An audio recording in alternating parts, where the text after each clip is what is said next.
Hi, everyone. Welcome to the global streaming premiere for Bella. I'm Jeff Lieberman. I'm the writer, producer, and director of the film Bella. And I'm Jamila Fairley. I'm one of the producers of the film Bella. Jeff and I are here at this global event. I'm actually based in Los Angeles and in LA today. And I'm Jeff? in New York, so we're already global just with the two of us. But I think we've got people tuning in from Canada and throughout the United States and maybe some other countries too. We've been really happy and very pleased with the response so far. So thank you for being part of this. So, Um, yeah, go ahead, Jen. how are we gonna conduct this today, Jeff? And I've watched hard of hearing. by the way, we should wish everyone a happy Sukkot, Oh, happy Sukkot. which starts tonight. And I know a lot of people felt conflicted with that happening and are watching over the weekend. So we thank you for watching this event on repeat, which anyone can watch over the next 3 days. So yeah, we have several special guests tonight, and we're excited to interview them and give us some context to Bella and the film and where we are today with current events. So I think it's going to be an exciting event. So before we get started, let's just do a little housekeeping. First and foremost, we see some people have already found the Q&A box. You are welcome to enter into the chat window any questions you have. You write them down, and then I will interject them with our guest and Jeff so that we make sure that you get to hear a response to your question. That box is at the lower screen. At the bottom screen, there's a little window for Q&A. So I will be monitoring throughout the event this evening. Please be sure to include your name and location so we can all know just how far and wide this film is reaching. We appreciate that if you can just keep your questions succinct, and please do not use any profanity or offensive language, as the post that you put in will appear into the global screen, so it's stream, so that everyone will be able to see it. And we hope to be able to get to everyone's questions tonight. And if we don't, we apologize. We're trying to cover a lot of ground tonight. So also, this is a 3-day event. This is the first time we're streaming the film after a year of screening in theaters and festivals. We're, rolling out this film in different and interesting ways and bringing it to as many people as we can. And we wanted to make this film available as to wide as an audience as possible at this moment before the election. So this is the first time that people are streaming it. So if you've already streamed it, awesome. If you're going to stream it after the Q&A, also great. There's no wrong order. If you want to buy someone a ticket as a gift over the weekend, we think it's a great gift, especially for a young woman or a young man who could use some inspiration in this, conflicted time. And Bella Abzug's bold and caring example is really one that we think would be inspiring to a lot of people. Let me also point out that we are in the process of building we're growing our audience, trying to get more attention. One of the ways we can do that is by getting reviews from you. So if you've seen the film, especially if you've enjoyed it, we would ask that you leave us a review. And the way to do that is, the easiest way is to go to Bella1970.com. That's our website. Right at the top of that website screen is a big tomato where you can leave a review. We're currently rated 100% on Rotten Tomato. So feel free to leave a review. You can either do just the star rating, or if you click through the additional prompts, you can also leave your thoughts on the film in some written review. It may ask you to input a account. Sometimes you can just log in directly with your Google account. If you have some other email address, you can use that. And then if you're feeling extra inspired, feel free to go to IMDb and leave your review there. And the reason why we're asking for reviews is because the film has not yet found a permanent home. And we know places like Netflix and Amazon are more likely to choose films that have a decent number of reviews. A strong social media following is also really important. So we'd love for you to follow us on Instagram and like our page on Facebook. We are Bella Doc Film on Instagram and Bella Documentary on Facebook. And by the way, Jem, I already see that we have hellos from Cambridge, Massachusetts and Northern California. That's awesome. Yeah. Last but not least, let me just note that we are in a heightened window approaching our presidential election cycle. It is very important, in our opinion, to stay engaged. And Bella's mission was to protect democracy. That is the position we find ourselves in even today. So please, if you're not already, at this point, I'm thinking most of our registrations across the country are closed, but please do be an active voice. Please do vote. Please encourage your neighbors to vote and help them continue to promote Bella's legacy of protecting democracy and asserting yourself to lead in this country. So. And we have a lot of great resources on voting and the election and some races we're watching, all on the Take Action page at bella1970.com. Also on the website, you can see the screenings that are taking place and continue to take place at cinemas. Tonight, the Bella's playing at the Wilmette Theater on the north side of Chicago. Hey, to everyone in Chicago, we're so glad that you're there in person together and seeing the film, and made this event even more special by being together. I just want to note one other screening that's coming up on November 24th in Tryon, North Carolina, which is the hometown of Nina Simone. And the town is screening both Bella and our previous film, The Amazing Nina Simone, on November 24th. It's a rescheduled date because of the horrible damage they suffered from Hurricane Helene. I'll be there. I hope other people will come join me. The town needs your love and support and tourism support. And I think it's going to be a really great event showing both movies there.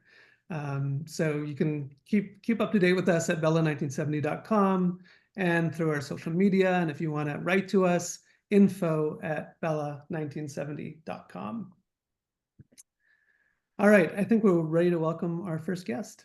We are. Let me just say you've gotten a few more shout outs from Santa Fe, formerly of the Bronx. That's Miss Noreen Perlmutter. And Montreal is also viewing. So lots of great comments. Keep them coming in. I'll continue to monitor, and I'll turn it over to you and your first guest, our first guest, Leandra. Yes. So let's bring in Leandra Zarnow, who is here. Hi, Leandra. Can you hear us? Hi, how are you? Good, good. It's great to see you. Let me introduce you properly. We are honored to have with us tonight Professor and author Leandra Ruth Zarnow. Some of you who already watched the film may already recognize Leandra because she's one of our brilliant interviewees. She actually sat in this very seat that I'm sitting in for the interview. Leandra is an associate professor in the Department of History at the University of Houston. She is an award-winning teacher and scholar and is a specialist in U.S. women's political, legal, and intellectual history. Leandra is the author of Battlin Bella, The Protest Politics of Bella Abzug, which is an excellent political biography of course, New York's firebrand trailblazer, Representative Bella Abzug. Along with historian Stacy Taranto, she also co-edited the collections Suffrage at 100, Women in American Politics since 1920. And Leandra also co-leads the Sharing Stories from 1977 archival project, which is documenting, very impressively, over 150,000 participant biographies from the 1977 National Women's Conference in Houston. The link to that project and Battlin Bella can be found on our Take Action page on bella1970.com. Leandra is a Bella expert. I love talking to her about all things Bella. She was a huge help to me in making the film, huge help to all of us. And it's really great to see you, and I'm glad you're here. So let's jump into it. Leandra, what do you think Bella would have thought about Kamala Harris running for president? Could she have imagined this moment? Well, thanks first, Jeff, for this opportunity to be in conversation with you and Jamala. And of course, I think that Bella Abzug would have been ecstatic that Kamala Harris is running. She would have been supportive of Harris seizing this opportunity. However, it came to her, she would have been impressed with her quick maneuvering behind the scenes to ensure that she would be able to step into that role when it was necessary. And I think that she would have mostly appreciated Harris's theme of freedom. This was an aspirational anthem that is very forward-looking and expansive. And Bella Abzug was, an optimist and had very strong faith in democracy for its potential to be more just, open, and responsive to more Americans. And so I think that idea that we could get to something looking forward instead of looking to the past in negative and kind of retrenchment ways of going back to a past that we don't want to go back to, she would have supported. Hmm. Ever since the run was announced, I've been thinking about Bella's dream speech, and I was curious if you have as well. For the audience who doesn't know what that is, tell them what it is, because it's kind of fascinating and beautiful. At one point, we had it in the film. We started the film with it. It didn't quite work. I loved it and just could never quite figure out how to bring it in. But it's really a beautiful vision, and it almost feels like it's happening, maybe. Right. And actually, the speech is also the first chapter of Gender Gap, which is Bella Abzug's guide to political power for American women that was written with her, Walton High School friend and important advisor, Mim Kelber, also in the film. And the first chapter is called The Possible Dream and really expands. And, she talked about this in speeches as well. But when you read it, it's very powerful to open, this 1984 book that way. So she was imagining herself back on Capitol Hill as a member of Congress, witnessing a historic occasion yet to be realized. And she imagines a white-haired president. And in her words, while we applauded the president, elegant and almost regal in her purple silk dress, basically delivers the speech of the speech of all speeches, a State of the Union address. And I was just teaching this semester of voting rights and law class here at University of Houston. And so I put together a bunch of pictures of women who have conjured up suffrage. And that included Vice President Kamala Harris when she, had her inauguration to take on that role as the first woman executive in U.S. history. And I was reminded just in the last couple of weeks that she wore a purple dress, and purple was a very important color for African American suffragists. And so at the same time, Bella Abzug imagined the future president to have that purple silk dress. So I think they kind of were on the same wavelength. And didn't she go on to say that she looked out onto an all-female cabinet and an all-female Supreme Court and an all-female Congress? And Right.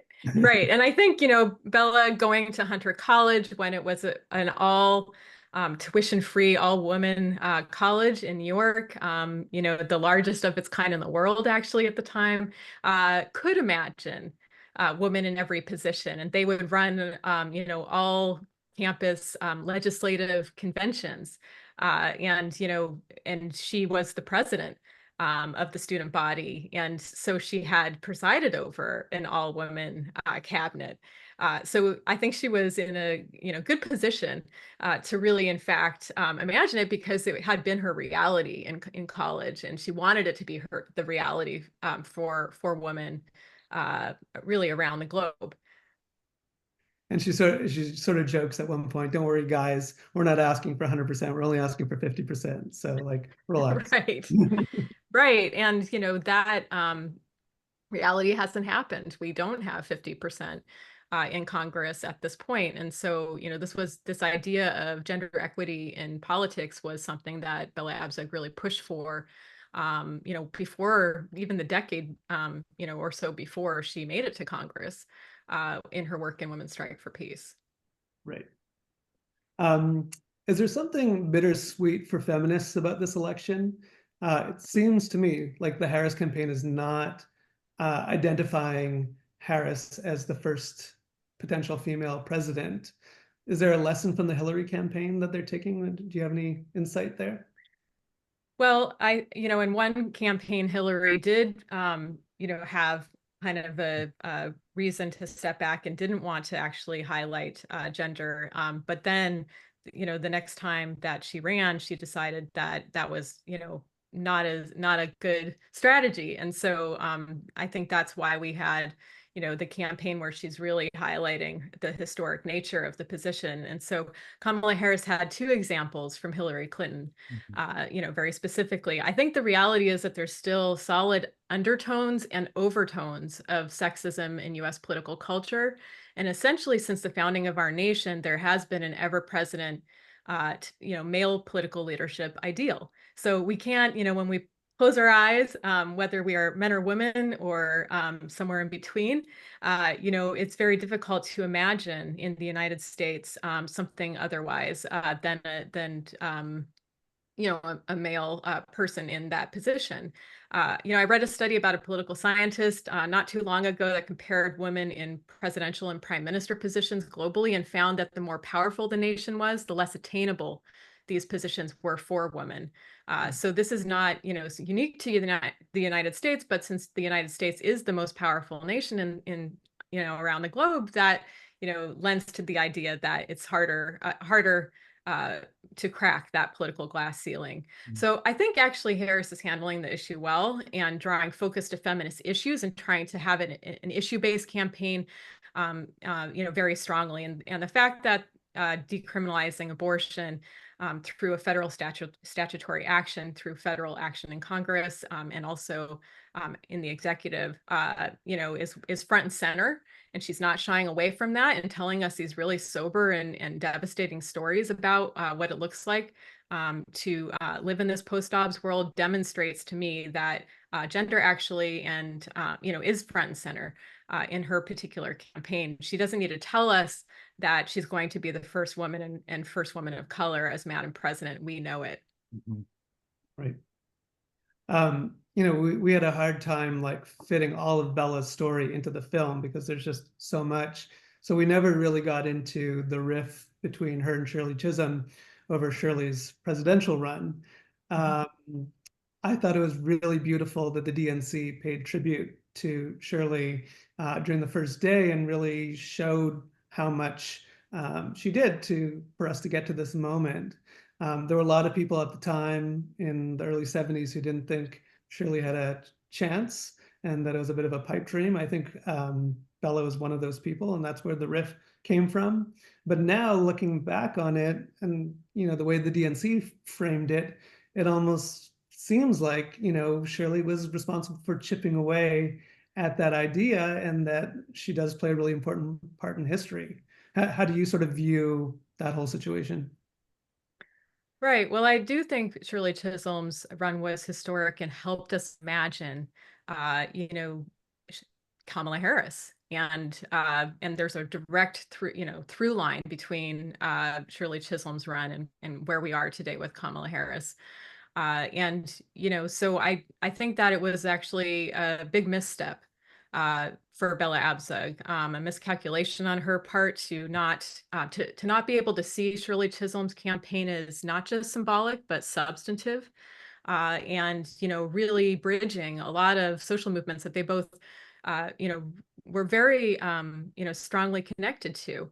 Bella Abzug calculated at the time that it would be better for the feminist movement to try to convince and persuade Senator George McGovern, to support the feminist issues that Shirley Chisholm and others really put, front and center through the newly founded National Women's Political Caucus.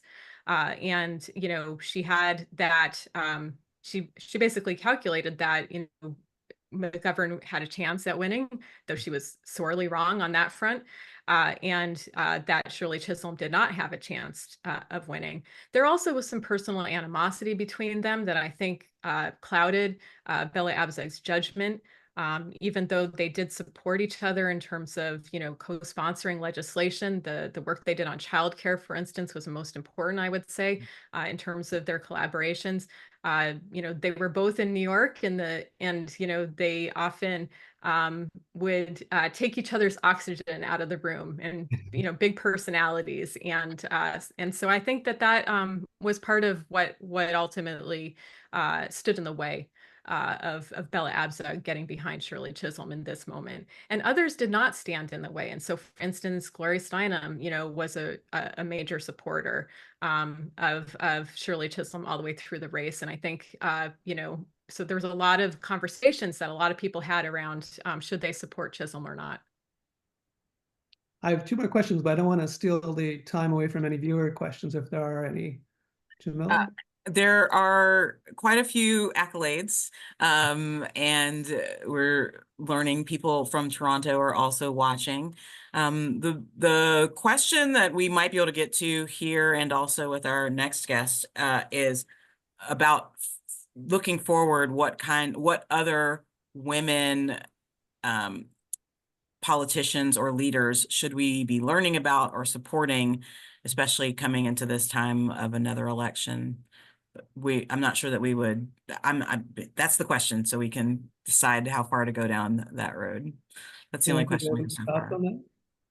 Right. So historians tend to not like to, weigh into contemporary politics. So this is certainly not my area. This is more political scientist area.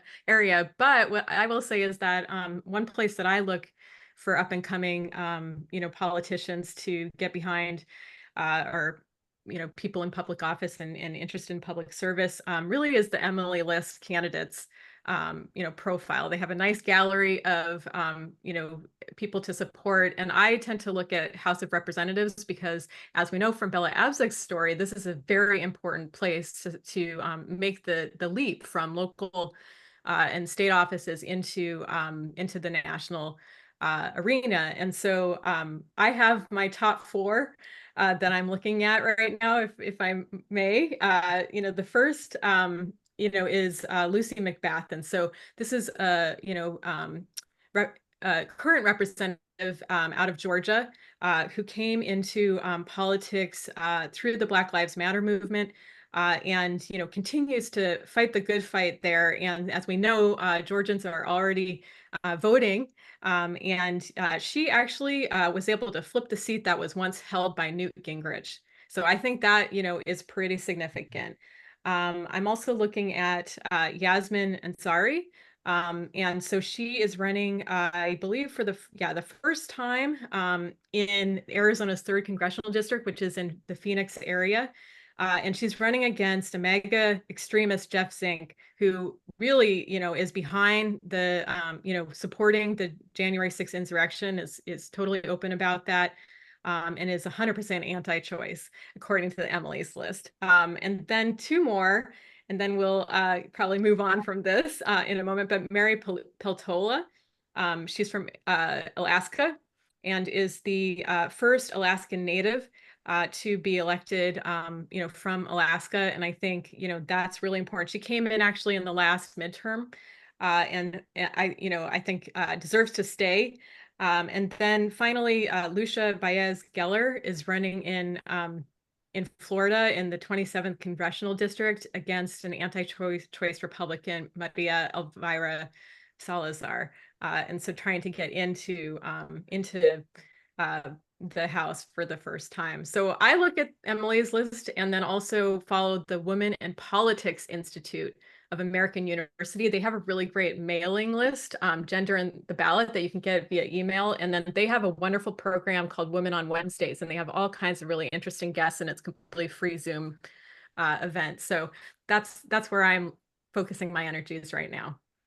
That's great. I will, thank you. I will repost Emily's List's website here, and also the Women in Politics Institute website so that people can look at that and click on the link. We have 3 candidates on the Bella site too, running for Senate seats that I thought were kind of interesting that we highlighted. And our next guest is actually going to be someone who is fulfilling that role. She's running for the House of North Carolina. But Leandra, one last question. Your National Women's Conference project, there's a lot of people tuning in right now who might be interested or useful to you, or were there, participated. How can they get involved? Well, they could definitely go to our website, sharingstories1977.uh.edu. We ambitiously do ultimately want to collect the stories of over 150,000 participants, and those are actually people that were officially participating in the 56 state and territory lead-up events to the 1977 National Women's Conference that was held in Houston. But more immediately, what we're trying to do is, publish on our site the 2,000 elected delegates that, we're putting together and voting on the National Plan of Action that ultimately was presented to President Jimmy Carter in 1978. And so that we're trying to reach that goal by the 50th anniversary in 2027. And one thing I want to highlight about this project is that all of the biographies, all of the research on the site, even the way that it looks aesthetically, is all created by students, undergraduate and graduate students at University of Houston, but also around the country. So we actually have, students, over 1,000 students in 22 states in 34 classes thus far since 2019, who have contributed to the Sharing Stories project, whether it's writing these biographies or doing oral histories with NWC participants. So if you are a participant, please let us know, because we'll find someone to interview you. And one of the things that we're going to debut later this year is an oral history page, so people will get to listen to everyone's stories.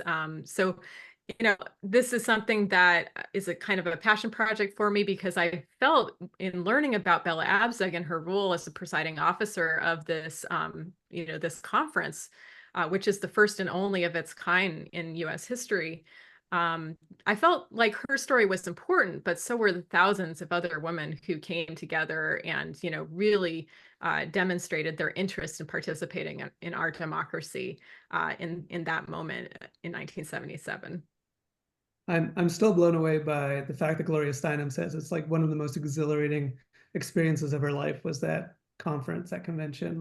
Right. And one of the most important events that no one knows about is pretty much her words in terms of thinking about it. And she endorses our project, actually, because she does feel that having this intergenerational exchange of experience is important. And for students that have been involved, it just entirely, and I mean, it just inspires them and it shapes their paths going forward. Leandra, thank you for your expertise as always. I highly recommend Leandra's book, Battling Bella. It goes into areas of Bella's career that we couldn't fit into the film, but Leandra's an amazing researcher and uncovered all sorts of things that had never been shared or told before. And her and I, we both found some things that were kind of interesting about Bella's life that sent us on a bunch of adventures. But you can find links to the book and to the Sharing Stories website on our Take Action page at bella1970.com. And Leandra, thanks again. I thank you for this wonderful conversation. Always a pleasure. Thanks, Leandra. Take care, everyone at home. Good to see you. We've also added the Sharing Stories link, and I'll put a link also to Leandra's book on the Q&A so that you can get to it quickly if you're here watching us live. Thanks again, Leandra. So good to see you. Take care. Bye. Take care. So let's get to our next. That's great. That was awesome to hear from her and to bring more of Bella's story into present as we watch Kamala kind of continue to shatter the ceiling, and also celebrating these other leaders that are available for us to learn about and potentially support. She says she's a historian, but she really does bring in the modern and the moment and the current events, connecting the two, which I always really appreciate about her. Great. All right, let's bring in our next guest. It is Nicole Sidman. I think she's in our waiting room waiting for us, coming to us from Charlotte, North Carolina. That's great. Oh, there. Great. Isn't Good that to your see. home state? It is my home state. Excited for her to be here. Yes. We have more people also joining us. Manhattan is chiming in, Chicago. Hi, Nicole. Hi, Nicole. Oh, let's see. It sounds like we might not have your sound yet. You're not muted, but we do. Maybe we hear her say You something. can. Hello. Oh, there we go. There was a little delay. Great to see you. Great to see you. Thanks for having me. And welcome, Jeff Lieberman. Of course, you've been talking to Jeff. Yes. Hey, Jeff, good to I'm meet you. Jamila, one of the producers on the film, and we're excited to have you. We were just saying as you were coming in, I'm from North Carolina, though I'm based in LA now, but I'm from Greensboro. But I lived for a little while in Charlotte, and I've lived in Yeah. Raleigh, so I've touched all of our regions there. We're excited to Fantastic. have you here today, and I'll turn it over to Jeff to introduce you. Thank you. Yes, Nicole, let me give you a proper introduction. Nicole Sidman is a mom, attorney, advocate, and Democrat. She is a graduate of the University of Michigan, and her career includes practicing law, teaching high school, and being a full-time mom. She volunteered as an attorney for the New York Civil Liberties Union and co-founded the Social Justice Committee at East End Temple in New York City. However, in 2017, Nicole and her family moved to Charlotte, North Carolina, where she is currently serving as the Director of Congressional Life at Temple Bethel, the largest Reform congregation in Charlotte. She's been active with multiple organizations, but this year, in 2024, she's springboarded all that energy into running for the North Carolina House of Representatives in the 105th District, which includes Charlotte. Nicole is running to defeat Tricia Cotham, the former Democrat who switched parties and became the deciding vote to ban abortion in North Carolina. Nicole won a 3-person Democratic primary in March, and her victory could have a large impact in a House that could be either party's majority. In an election that also has a very hotly contested governor race in North Carolina, an almost even tie for Kamala Harris and Donald Trump, and a state that is still reeling from Hurricane Helene's damage, which may also affect voting.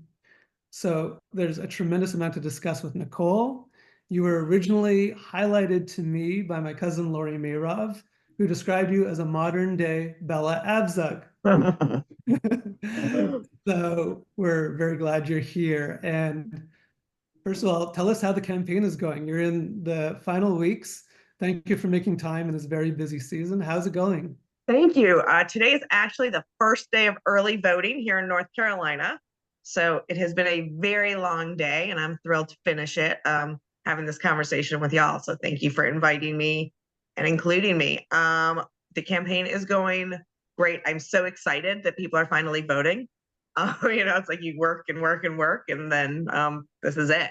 So we had lines I haven't seen numbers yet, but we might be rivaling Georgia for first day early voting. People were waiting 2-3 hours to vote. So that was really exciting. And we were getting great responses at the polls, and people were clutching their blue ballots, which we give out. And people are pumped. We also had a big canvas at the end of the day, which was kicked off by Governor Gavin Newsom, who was in town. The fun part about being in a very important swing state is you get to meet some really cool people. So that was really exciting. He was in town doing some stuff for the Harris campaign and came to meet our volunteers and talk about the importance of the North Carolina ticket all the way up and down. So it's been really exciting. We have been, we really have a ground game. I mean, this is a grassroots. What we do is we knock doors and we have conversations door to door. We've been doing it since January, and we'll see what happens. Wow. I think a lot of us have mulled the idea of running for office. It seems like an obtainable thing. We also made the film as sort of somewhat of a how-to guide using Bella Abzug's example of how to run for office. And, you know, if she can do it, anybody can, especially in the stakes that she faced. As someone who's actually doing it, give us like the sense, like what's the best part of it and what's the worst part of it? Well, it's funny that you say that because I am one who never thought I'd run for office. And I actually have been a campaign manager. I have a very long and varied resume, so it isn't always, everything isn't included because it starts to make me look a little frenetic. But I actually ran a successful House race in 2018 here in North Mecklenburg County, where we broke the supermajority. And so I knew what it meant to run this kind of race, really competitive, high stakes. And so I knew that I would never, ever, ever do it. And so never say never. Here I am. I was presented with the opportunity to run against Trisha Cotham, which was very exciting. She is not the district that she currently serves, and I use the word serves loosely, is not where I live now. But after she ran as a Republican, after she ran as a Democrat, they drew her a new district. We are the most gerrymandered state in the country. And they drew her a brand new district that would be more favorable to her as a Republican. So when they did that, they drew my neighborhood into her new district. Mhm. And so that is really, I mean, when I heard that, that's really what compelled me to run, because I saw really the tragedy she brought on our state single-handedly. And I, when it was first presented, I was like, no, I'm not going to do that.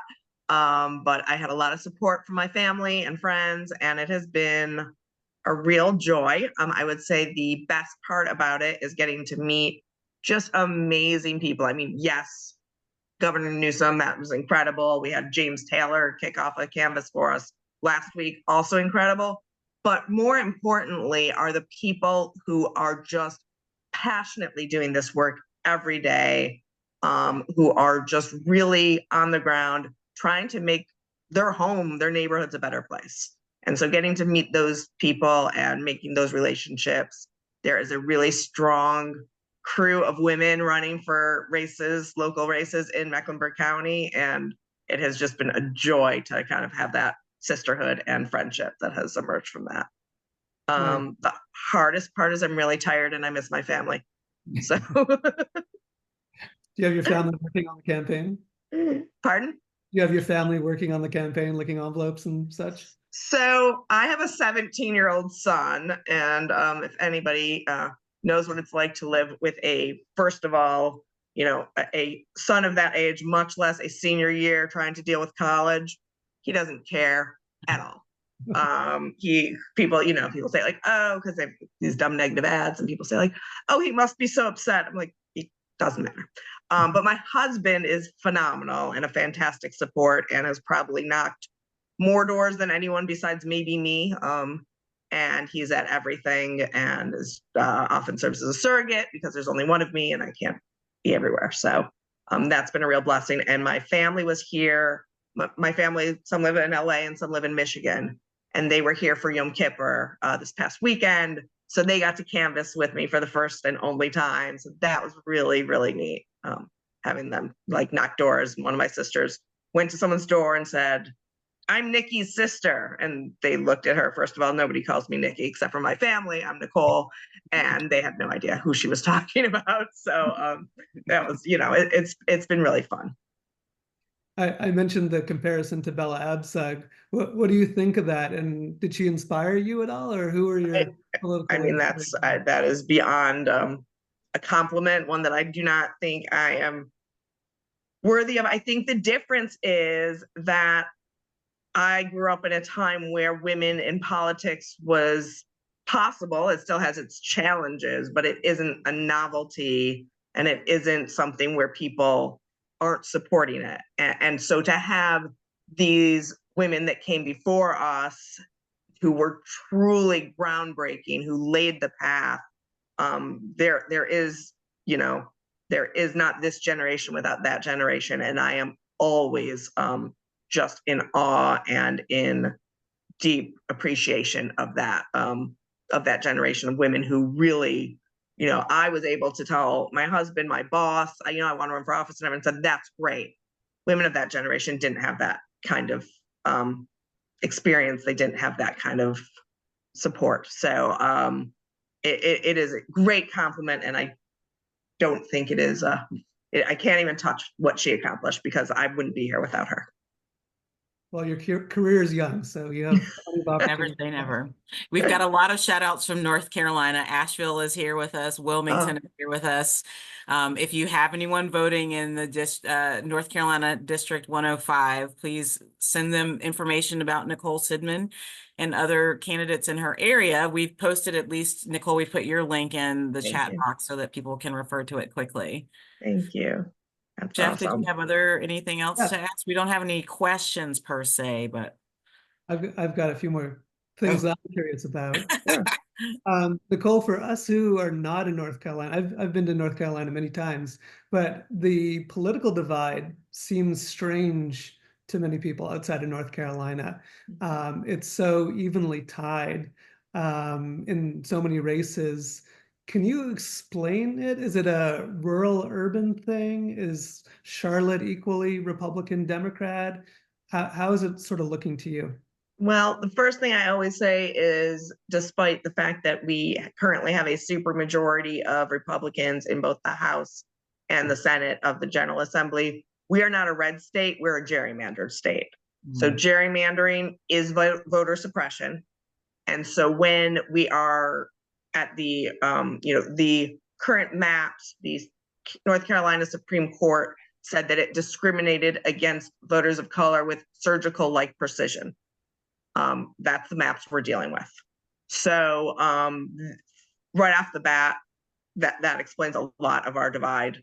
The Charlotte itself is really interesting because it was a sort of old banking city for so long, but now a whole bunch of New Yorkers like me have moved in, and it's really interesting to see that kind of movement. And for example, my seat is the only real competitive seat in South Mecklenburg. There's only one other all the way up in North Mecklenburg, because they drew basically this seat to be competitive, which means that many of the other Democrats running don't even have opponents. So that's how gerrymandered we are, is that they just gave up all the other seats to try to keep my opponent in. Wow.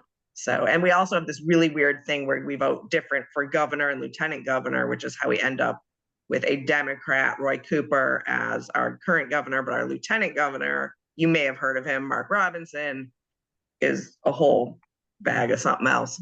And so that, it's just people like to think that voting for different parties brings a balance. And so they'll say, I'm going to balance it out. But what it really brings is dysfunction, is where we are now. Do people vote on the party line generally?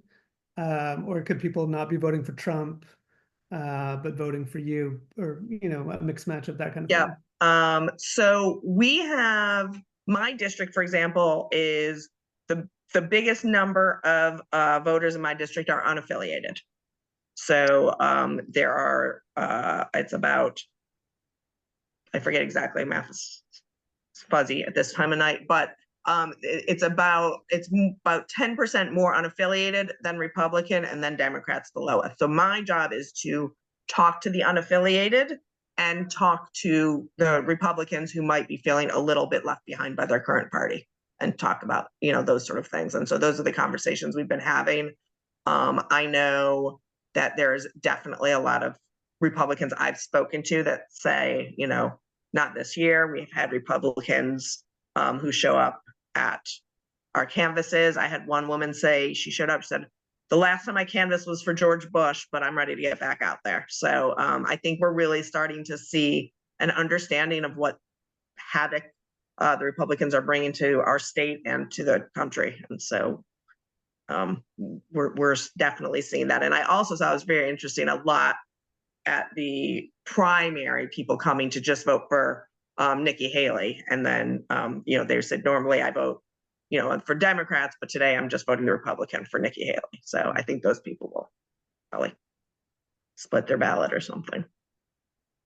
And I know you're not in the western part of the state, but what's the sense, what's the conversation about how the storm damage is going to affect voting? I mean, you have a very serious, tight governor race with a really problematic candidate on the Republican side, not to mention Trump as well.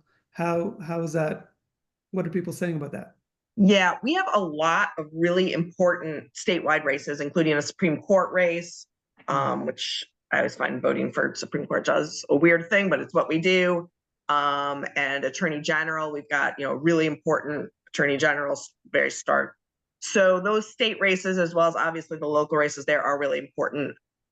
We have seen, and of course, I know we have someone from Asheville on, so I would probably let them, if they have anything to say, I'd love to hear what they're seeing on the ground. What we're hearing here is that they have made some accommodations to make it easier for them to vote, but there was some proposals that the Republicans did vote down to extend their, I think their ballots past the absentee ballots past Election Day. But the Board of Elections has been amazing. The Board of Elections in North Carolina is phenomenal. And so they have really worked hard to get some sites open. They'll obviously be different, but what we're hearing is that the integrity of the race and people's votes will still be held. I hope that to be true. And if anybody watching has other information, I'm definitely open to hear it. Jamila, did anyone from Asheville or that area chime in? They're probably just so happy to have water. We did have one Asheville. I'm pretty sure I saw back. Let me scroll back at the point where I'm scrolling up. We did have at least one Asheville. Oh yes, Matt Howe, who enjoyed the film and jumped in again to say he's chiming in from Asheville. So it's great to have. Yeah, it really is. People connected now, given the situation there. Yes, and we do have a lot of people. I have friends who live in Asheville who are now living, with parents in Charlotte or, Yeah. So there's a lot of displaced people too. So they're finding ways to vote from, safer locales.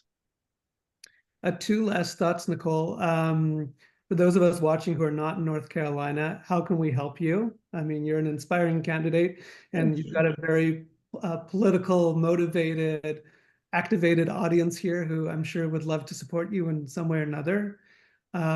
And what would you say to young women who are also thinking about running for office and the challenges?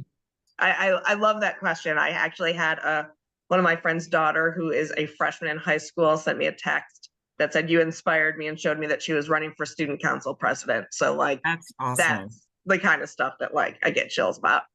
So what I would tell them is, do it. I mean, and I called a friend who's won 2 races and lost 2 races when I was considering running. And I said, should I run? And she said, I've never regretted running. And so I would just say, it opens your eyes, it opens your doors, and your life and your viewpoint will never be the same after running. And I would say to young women, find a mentor, find a woman who's done it before. I've got about 5 different group chats with various names that I can't tell you, of different women candidates, best practices, supporting, venting, and having that is really what, gets you through those really hard days. So that I would say, if there's a young woman thinking of running, do it. That's really what I would tell them. And as far as helping, what you said, getting the word out about this race, it's such an important race. If my race alone is the difference between the governor having a veto and not. So assuming, fingers crossed, Josh Stein beats Mark Robinson, Josh Stein will be our governor. But if I don't win, they can overrule every single veto he has, which is how we ended up with the 12-week abortion ban. It's how we ended up with permitless carry. It's how we ended up with pulling billions of dollars out of our public schools to give to private schools. And we know that 12 weeks is just, they just did 12 weeks to, try to keep themselves, they've reasonable. Well, if they can, they'll go lower. We know that. So getting the word out about this race and how important it is, about how dishonest my opponent is, how she, does not deserve to be in Raleigh because she literally lied, is really important. We just launched a TV ad, which during a presidential year is crazy expensive. So anything people can donate to help keep that on TV will help get our message across. She is saying things like that I want to legalize fentanyl and meth, and that I support pedophiles. That's her message. So I'm trying to get out, the message that I'm actually a really nice person, and none of those things are true. So, that sort of thing. We have phone banks, we have virtual phone banks if anyone wants to do that. And if anyone wants to come hang out in Charlotte and knock doors with us, we've got people. I just met a woman who's came in from Boston. She's here for the weekend to just knock doors. So there are all kinds of ways to help. And if you are on my website, that info email, that just comes to me. I'm info. So if you send an email, I promise I will read it and I will reply. NicoleforNC.com, right? NicoleforNC.com. Exactly. Amazing. It's also in the chat box, but in case where we have people listening after this that don't see the chat. Oh, Yes. thank you. Yes. Posted. Asheville has already started its early voting, so it's happening. Good. And they have a system in place.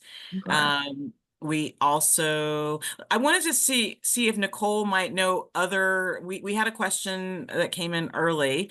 Other leaders, especially women leaders, who might be worth looking into or researching to support either locally in North Carolina and also broadly at a federal level, and or other leaders that around the country that might also need support.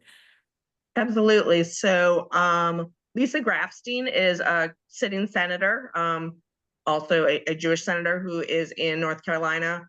She was gerrymandered out of her current district and within 3 days sold her house and moved 3 blocks down so she could run again.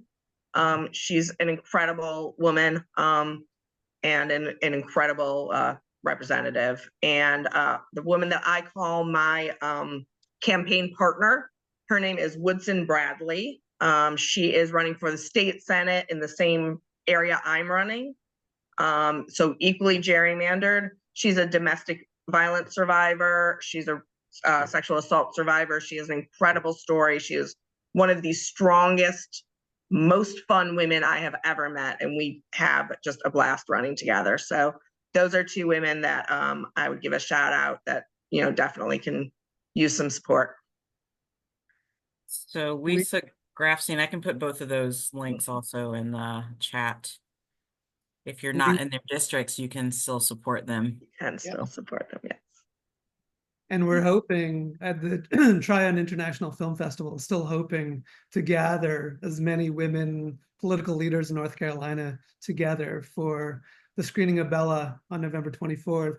So I know it's still a ways away and much is going to happen between those dates, but maybe we'll see you there, Nicole. I'll tell you, I'll be there. If y'all are there, I'll be there. I'll be there for sure. Okay, awesome. Well, thank you so much. We're going to be watching your campaign, and we'll try and get the word out further through our social media and website and make sure that you're elected. So thank you. I appreciate it so much. It was a real pleasure. Thank you for all you're doing. Thank you. And thank you for your beautiful film. I know I told you this, but at the Charlotte Jewish Film Festival, people were going nuts about it. So it's a wonderful film and a great homage to an incredible woman. So thank you. Thank you as well. It's beautiful. All right. Thank you. Nicole, we'll see you soon. Get some rest. Yeah, well, I'll sleep November 6th.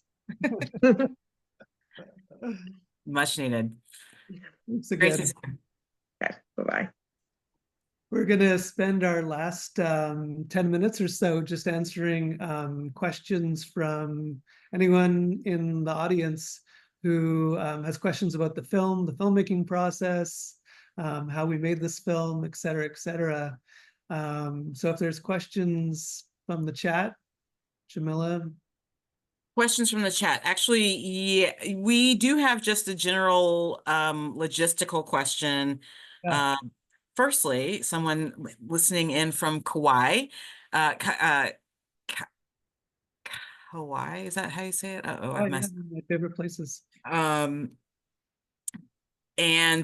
we just need to review again how to access the seeing the film. There seems to be a little bit of an issue Logging in and unlocking. logging in and accessing it. This is a 3-day event. So firstly, you can go back into your link. Let's see, the person says they registered to see the documentary, but couldn't log on to it today. So the link will continue to exist if you've already purchased a ticket, and it will be active for the next 2 days now. During this streaming series. If there are any other issues, you can write info@bella.com. Is that right, Jeff? Bella1970.com. Sorry. info@bella1970.com. I'll put that in the chat. And actually the event has a live sort of pop-up chat that's really helpful. There's people who are kind of working it, not during these hours, but during daytime hours. They can help you as well. But we're happy to respond to any emails that come into the email address that Jamila's putting into the chat. And I believe quite a few people watched the film, but there were one or two that just had run into some hiccups. One person said that if they cleared their cookies or disabled something with the cookies, that helped as well. Sometimes it's just a browser update or a refresh, but we can help you problem solve it. I also want to point out that there's a new children's book called Absolutely, Battling Bellowing Bella Abzug. It's by our friend Sarah Aronson from Chicago, who may be watching this evening. And it's a gorgeous book. I got a chance to see an early version of it, and I've got my copy just a week ago. It's only came out in the last week or so, and it's got gorgeous illustrations. Here's Bella campaigning. We saw a gorgeous picture of Bella and Shirley Chisholm. Here she is with Gloria Steinem. It's really a beautiful, beautiful book. And I know she's been working on it for a long time. It's $19 American, 25 Canadian. We've got a link to it on the Bella website under Take Action and also Shop. I know Sarah would love if people shared the book with their children, their grandchildren, their nieces, their nephews, donate it to schools. It's Bella's story, but in a way that children can access. And if we also have Bella DVDs, I'll just quickly point out that if you're not a streaming person and you know someone who prefers to see it on DVD, we've got those for sale. We've got Bella buttons, Bella posters, like the one behind Jamila. So there's a lot to look at on the Bella website, and we tried to make it really engaging and interactive. So there were no other questions, Jamila, besides that one? Let's see. We have a few comments. Let's see. Phil, just a few more accolades. Someone from Needham, Massachusetts saying, fabulous film. Thank you for making it. And then a lot of well wishes to Nicole. So we'll have to send her those. Supporting Nicole. There was an ask about how long the film was. Yes. Do we want to comment on the character that was portrayed in Mrs. America? Or the characters? Some of them we had in actual interviews with. Do you want to? They're just an acknowledgement that she was depicted in the film. But did you have any thoughts about that depiction or what they portrayed? I personally loved that series. I thought it was really fascinating. It was beautifully shot. I loved all the costumes and the production design. I thought it was a very bold choice to frame Phyllis Schlafly at the center of the whole series. But like that's being bold is a good choice in that approach. Bella was played by Margot Martindale, who really personified Bella, I thought, in a great way. I may be a bit biased, but I didn't think they gave Bella enough to do. Mm. She was there delivering a lot of one-liners, which, she has tons of them and they're hilarious. But there wasn't enough And she story. was known for that. I mean, that was part of her personality, right? That she would give these zingers. But But yeah, it's sort of bypassed, and maybe it just didn't work for the series, but it bypassed Bella's golden years in Congress, to just past that, where she was organizing the National Women's Conference in Houston, which was a huge, huge deal. But I sort of thought they could have done more to kind of paint her background and show where she came from and give her more of a background like they did some of the other characters. But yes, Deborah Mandel, who's asking about this, thought that it was more of a caricature also for Bella. yeah, and Bette Midler also played Bella in a film called The Glorias, which was about Gloria Steinem.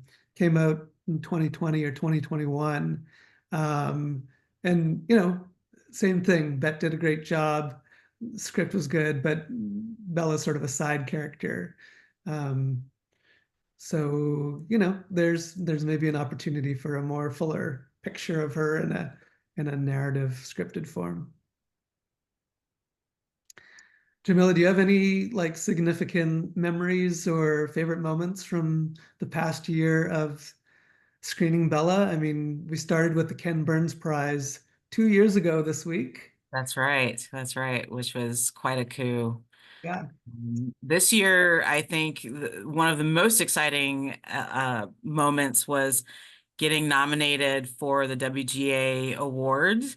So congratulations to our chief writer, also director, writer, and producer. He's multi-hyphenate.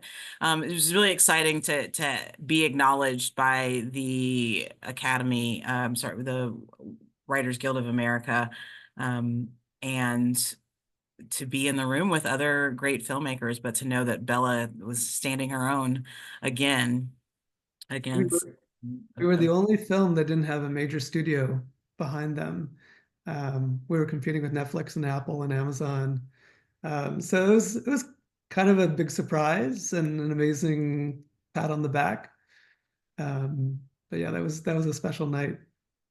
As far as the film is concerned, I think what was great, especially since I didn't get to go to all of the in-person interviews, was to meet a lot of our some of the some of the people who we interviewed in the film in person, and to celebrate seeing and letting them see the film for the first time in a theater.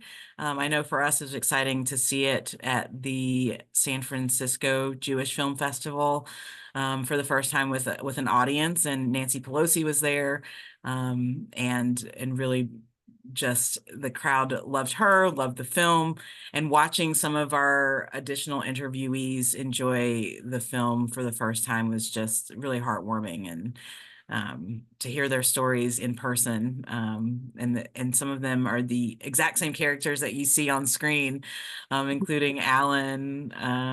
But it's just great to see so many of them and to know how many people really love Bella and appreciate the work and contribution that she's made to our society. And the hope is that we can continue that tradition and get more people motivated through this film. What Mhm. about you? What stuck out to you these last couple of years? I think I agree. It wasn't on the top of mind, but the San Francisco Jewish Film Festival at the Castro Theater. I've never been in a movie where an audience was that responsive, like a movie, period. They were cheering, they were laughing, they were hissing, they were like sighing audibly, they were booing. There was one moment where like I nearly like I don't know, broke down in tears because they cheered at the mention that Bella Abzug was able to stay um, the execution in Mississippi of Willie McGee. And I Mhm. thought, oh my God, they don't know what's coming next. And that's going to just hit them like, and it wasn't written or designed that way. It wasn't meant to be like a surprise, but they reacted that way. And it was really fascinating to hear that response. And afterwards, people came up to us and said, I worked for Bella. I knew Bella. I was her friend. I was her this, I was that. A lot of ex-New Yorkers were in that audience. So that was a really, really special moment. And obviously, our premiere in New York was fantastic. And that just felt like we'd come full circle in bringing the film home to New York City, which had to have the world premiere. Yes, Yeah. had to be. Paula Cullison is on with us, and she says she's met Bella numerous times. The documentary was awesome. Bella was her shero, and I'm honored to have appeared at hour 28:25 when I invited Bella to speak at our program here in Phoenix, April 1991 at the Ecofeminism. Paula's in the film. Yes. And I've tried to reach out to Paula for many years and never actually got in touch with her We have a click here link so you can try. Up until a day ago. Oh. And I said, Paula, you're in the film and we've been trying to tell you and your name is in the credits. So like when you see it, stick around for the credits. How exciting. Jamila, do you know that shot where Bella's at a podium and she's sort of in front of it's almost like a mural it's towards the end of the film. And yes, she was touring after her congressional election. She had gone to Arizona. Yes. And Paula put that video up on YouTube. Oh, that's great. Thank you so much, Paula. Yes. So fun to revisit this film. It's been a labor of love for some time, but to revisit some of these small little elements that remained in the film and made it such a cohesive story. So it's great to hear a connection there. Finally, you guys connected. Yeah, that was a big surprise. I think a Facebook ad may have reached her, and that's how she connected with us. Oh, that's great. Yeah. There was a request for DVDs and Blu-rays. Those are also available on the website. Again, the website is, and we'll put that link back into the chat window here. The website is bella1970.com. Of course, you can also reach us on Instagram, BellaDocFilm. Is that right? Keeping all the hashtags and the names together. Jeff, remind us what the Instagram page name is. You got it right. It's BellaDocFilm. But for DVDs and Blu-rays, like you want to go to bella1970.com and then click shop. And the first thing that pops up is a menu that gives you the choice of DVD or Blu-ray, or there's a few other options. And that's all through PayPal. It's very easy. DVDs are 25, Blu-rays are 35. Yeah, it's a great way to see the film. Jeff, it looks like we've reached our full hour and we're kind of over. Yes. Great evening together. Are there a few other housekeeping notes that you want to leave I just want to make a couple of thank yous. Sure. We were really successful this evening and this weekend because of our partner organizations who joined us in promoting and publicizing this event and making it known to their members. And we're sharing in the proceeds with all of them. They are the Ms. Foundation for Women, the National Women's Political Caucus, the Jewish Women's Archive, who wins hands down by selling the most tickets. Jewish Women's Archive, you're amazing.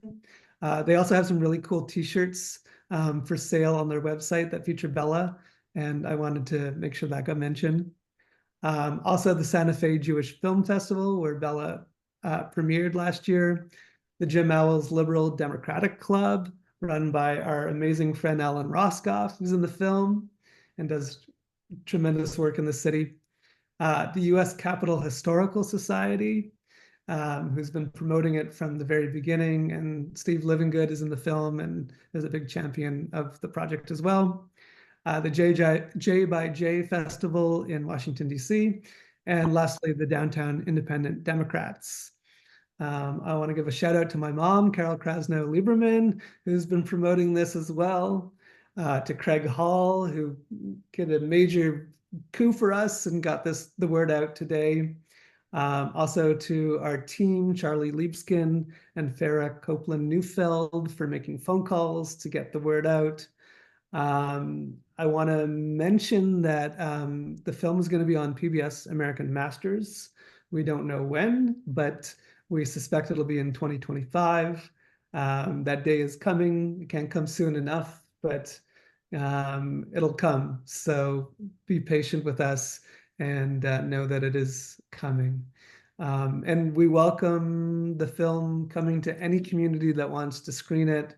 Reach out to us through the website.